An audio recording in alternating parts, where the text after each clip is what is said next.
letter in modern Jewish history, and it begins with 3 words: Dear Lord Rothschild. Dear Lord Rothschild, I have much pleasure in conveying to you, on behalf of His Majesty's government, the following declaration of sympathy with Jewish Zionist aspirations, which has been submitted to and approved by the Cabinet. Why was it that this letter was sent by the Foreign Secretary to your great-uncle Walter? It's an interesting question because it was primarily a movement from Eastern Europe, but they didn't clarify who was in charge of that movement. And in addition, it was, after all, in Great Britain. So they felt that the Rothschild family should be the one to whom it was addressed. And Walter was Lord Rothschild, and he was a Zionist. And those really are the background reasons. So Walter received the Balfour Declaration, and I have a copy here. And I wonder if I could possibly ask you to read it for us. Yes, indeed. Yeah. I'm going to put on my spectacles to make sure I read it accurately.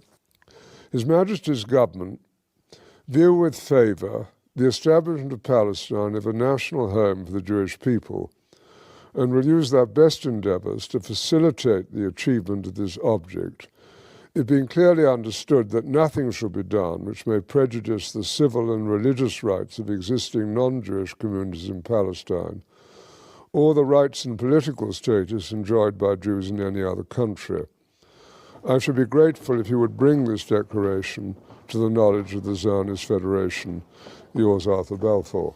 And here it is, the Balfour Declaration. What do you feel when you see it here? I genuinely feel it's one of the most extraordinary moments in the history of the Jewish people. If you think it took 3,000 years to get to this, and then you say, how did this miracle happen? It's the most incredible piece of opportunism. I mean, if you think you had an impoverished would-be scientist, Chaim Weizmann, who somehow gets to England, meets a few people, including members of my family, seduces them. He has such great charm and conviction.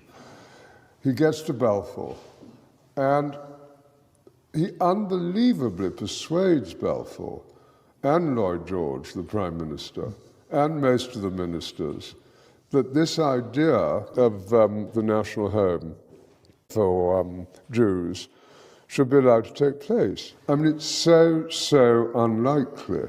And then he starts to fight a difficult battle with the British cabinet, and this letter goes through 5 drafts, as you know.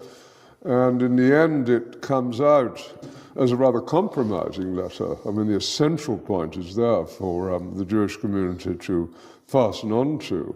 You have the first bit, which promises a national home rather than the national home, and then you have the bit that nothing that's to be done should in any way harm the Arab community. But you come back to the big point, which is that this is perhaps the greatest event in Jewish life for thousands of years.